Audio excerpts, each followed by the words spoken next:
Okay, welcome everyone to episode number 2 of the Science Applied series, where my goal is to borrow from the anatomy, biomechanics, and some of the exercise selection science from my Science Explained series, and package that into discrete workouts that you guys can go and apply in the gym right away. So in this episode, we're going to be covering a pull workout. We're going to be hitting mainly the back, biceps, and rear delts. And again, this is meant to be worked into a push-pull leg split, which would look something like this. So without further ado, let's dig right into today's workout. So we're going to be kicking things off with 2 sets of 15 to 20 light reps on the one-arm lat pull-in. And regular viewers will have probably seen me do these before.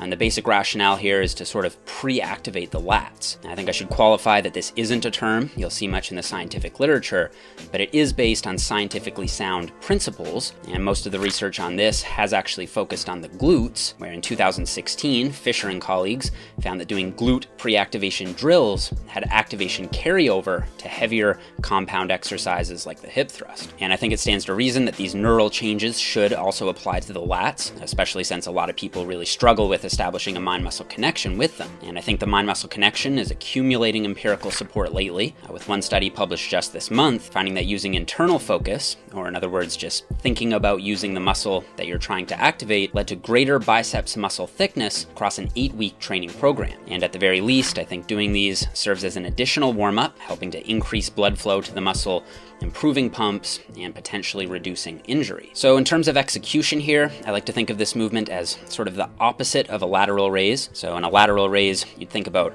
raising your arm up and out to the side, something called shoulder abduction, while here you'll want to be performing pure shoulder adduction, so basically driving your elbow down and in towards your sides. And this should be happening in the mid-frontal plane, so you want to imagine driving your elbow down in the plane of motion that would evenly split your body into a front half and a back half. And you can also crunch laterally into the direction of the pull for an even stronger lat contraction, since the lats do weakly contribute to lateral spinal flexion. And again, the idea here is to avoid failure. You just want to be using light weight with mindful, purposeful lat contractions. Okay, so to get into the actual workout proper, we're going to start the main loading with 3 sets of 6 to 8 reps on wide grip pull-ups. And while in 2013, Doma and colleagues found no significant differences in lat activation between the lat pull-down and the pull-up did come out on top for the biceps and the erector spinae. And given that we're trying to target all the pulling muscles in this workout, it stands to reason that you might get a little more bang for your buck with the pull-up, especially as a sort of main heavy movement where the goal is generating maximum tension and overload. Also, pull-down machines can vary in terms of how they're loaded from gym to gym. So if you do tend to hop around from gym to gym like I do, you might be better off going with the pull-up, which can be consistently applied from an overloading perspective as long as you have a simple bar that you can hang off of. Also, I think if we're really being honest, pull-ups are just harder, and I think there's something to be said for taking on movements with higher degrees of difficulty at times. Now, since this is meant to be a heavy compound movement, body weight may not be enough to get you sufficiently close to failure in that 6 to 8 rep range, so you can use a loading belt to add resistance as needed to get you in that target intensity zone, which should be somewhere around an RPE of 8 or 9, so leaving about 1 to 2 reps in the tank per set. And you can optionally take your final set to failure if you really want to crank things up a notch. If you're newer to pull-ups or at a heavier body weight, there's no shame in using the pull-up assisted machine to get you more in that target intensity zone. So in terms of execution, I think the main 2 things to focus on are range of motion and tempo. So the goal here is to go all the way down to where your elbows are nearly fully extended, and then pull yourself up as high as you can comfortably go. Now, usually that means at least clearing your eyes over the bar, and you want to be aiming to bring your chest up to the bar, even if it doesn't actually touch it. And I should say you don't want to actually disengage at the bottom and enter a dead hang. You'll want to maintain some degree of tension and tightness at the bottom without shortchanging that bottom end of the rep. As for a tempo, you want a steady and controlled eccentric or negative, but still controlled concentric or positive. In a follow-up article to a 2015 systematic review and meta-analysis Dr. Brad Schoenfeld wrote that a wide range of lifting durations, or tempos, can be used to maximize hypertrophy, but concentrics shouldn't last longer than 3 seconds, since slowing them down further may be detrimental to growth, and eccentrics should be performed so that the load is controlled against the forces of gravity, since simply letting the weight drop fails to provide sufficient muscular tension. So I think that while using a variety of tempos can make sense, for these heavy compound movements in particular, it's probably better to focus on loading them more heavily over time with a normal tempo, so say roughly a 1 second concentric and 1 second eccentric, with good control being the main criteria. Also, between sets here, I like to do a little bit of stretching for the lats. I find this just helps get them a little more loosened up and allows me to get a little bit more of a pump. And there's no reason to think that if you're only holding these stretches for, say, 5 or 6 seconds between sets, that's not going to hinder your performance on subsequent work in any way. So up next, we're doing 3 sets of 10 to 12 reps on the Meadows row, and we can think of this as our main heavy row for this workout. And this movement has really grown on me lately for a few reasons. First, because you have the arm more out to the side, the plane of motion is basically directly in line with the fiber orientation of the mid-trap fibers, meaning you should be maximizing recruitment of the mid-traps and rhomboids here as you perform scapular retraction, or squeezing your shoulder blades together. You're going to hit the rear delts pretty well too through transverse shoulder adduction, and while I haven't seen any research on the Meadows row itself, research from Lehman and colleagues showed that seated cable rows yielded greater lat activation than lat pull-downs, with more trap activation as well. And granted, seated rows are performed using a neutral grip and with shoulder extension, while Meadows rows are done with a pronated grip and horizontal shoulder adduction,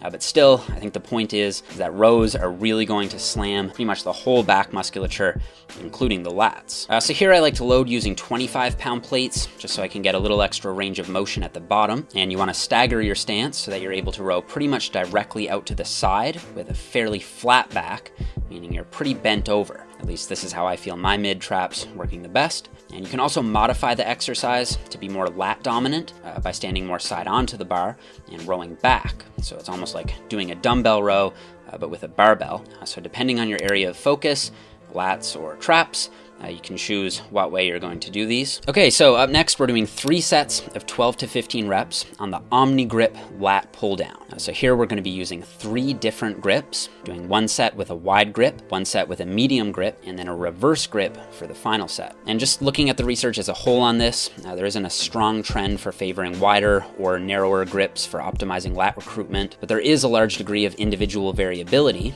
meaning in practice, using a variety of grip widths makes sense. And in 2010, Lusk et al.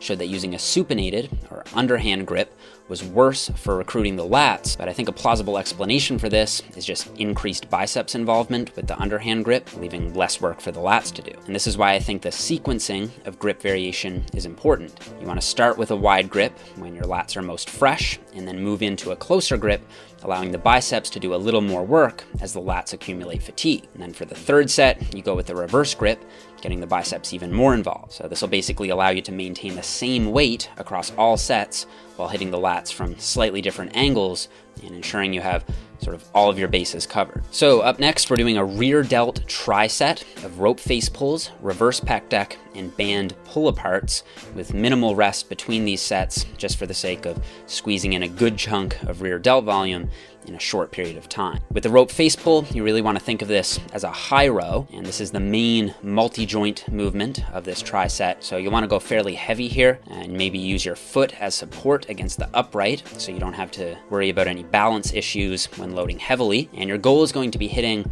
really everything that's back there, so the rear delts, the traps, and the rhomboids. So don't be afraid to squeeze your shoulder blades together hard on every rep. Now with the reverse pec deck, you'll want to load this a little bit less heavily and get more of a mind-muscle connection with the rear delts, as here we're trying to really isolate the rear delts. So you want to think about driving your arms out and back using your rear delts rather than trying to squeeze your shoulder blades together with the face pull. So we're trying to minimize trap involvement at this point. And when it comes to hand position, you might want to play around with both a pronated or palms down grip and a neutral grip with the palms facing each other. For what it's worth, one 2013 study found that the neutral grip was better for increasing average EMG activation. However, some subjects saw more activation with the pronated grip. And I think I'd personally fall into that camp myself, since I do find I can get a better mind-muscle connection with my palms facing down. And to complete the tri-set, we're doing band pull-aparts, and I didn't have the best band in the world for these, but really the goal is just to sort of burn out the rear delts,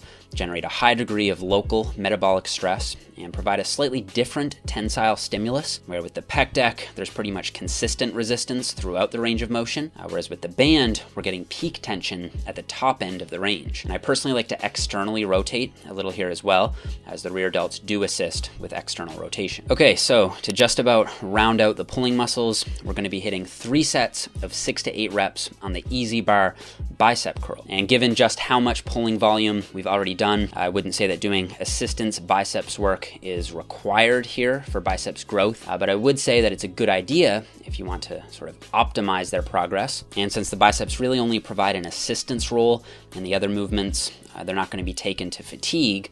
And so I think it's important to hit them with some heavy weight here at the end. And I prefer the easy bar just because I find it easier on my wrists, but you could also use the straight bar. And similar to the pull down, there isn't much activation difference between medium and wide grips. However, some data suggests that a very close grip could decrease biceps involvement and could put unwanted strain on your wrists.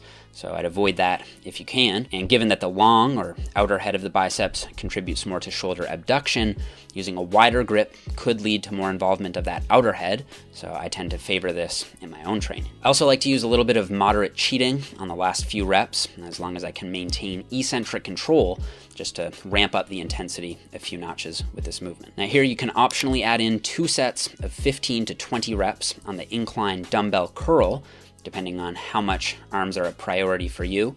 But the main idea here is to actually just fatigue the biceps with higher reps and get a greater degree of stretch on the biceps by having the arm back behind the torso. You want to keep your elbows back, keep your upper back against the bench, and do both arms at once to save on time and generate fatigue in a more efficient manner. And finally, to really finish things off, we're going to be doing 3 sets of 6 to 8 reps on a below the knee rack pull. If you're going to include these on your pull day, I'd actually suggest modifying the split so that you have at least 1 day of recovery between doing these and any lower body work. So you can run it as a pull, push legs, rest, and repeat, since your lower back may not be ready for the heavy squatting or deadlifting on a leg day after doing these. But anyway, the main idea here is to get a good heavy isometric stretch on the upper traps and also involve the spinal erectors running all the way up the spinal column, keeping the spine extended and stabilized. Now, of course, here you could go with the above the knee rack pull, which I think will free up your lower back quite a bit, keep that from being a little bit too involved, and provide a little bit more of a loading stimulus on the upper traps, at least isometrically, since you will be able to load that exercise more heavily. However, I think that since we're trying to target more of the whole back musculature, I went with the below the knee rack pull on this one. And I think they'll also have a little more carryover to deadlifts from the floor, which I don't include here because I tend to classify those as more of a lower body exercise than a back exercise. And you can feel free to use straps and a belt here. In my opinion, that'll only aid in the safety of this movement and allow you to move more weight, resulting in a greater tensile stimulus overall. And contrary to popular opinion, a belt doesn't really significantly impede involvement of much of the core musculature. So in my experience, the upsides outweigh the downsides for using a belt on heavy sets of squats and deadlifts, and in this case, rack deadlifts. And again, here you want to avoid failure, so leave at least 2 to 3 reps in the tank and focus on really perfecting your technique by first pulling the tension out of the bar before lifting, meaning you don't want to just walk up and yank it off the rack, and by focusing on keeping the bar centered over your midfoot throughout the full range of motion as the chest and hips rise simultaneously. And to lock out, simply lift the chest up, and that's it. Okay, so guys, that's gonna wrap up episode number 2 of the Science Applied series. I hope you guys really liked it. Before we go, I just wanna say that once again, I'm gonna offer a discount on my back and my arm hypertrophy programs. So those are 2 pull-focused training programs that you can get on my website. And if you want to save 30% off both of those programs, you can just use the discount Science Applied 2 at checkout, which will knock down the actual price to something like $15 or $20 $10 a piece. So if you were thinking about getting these programs from me, now might be a time to grab them, show your support for the channel, and increase the amount of gains that you can make in your pull workouts in the process. Thanks again, guys, for watching. This was a highly requested video, so I hope that you guys liked it. You can stay tuned for part 3 coming next month. And until then, please leave me a like if you liked the video, subscribe to the channel if you're new, and I will see you guys all here next time.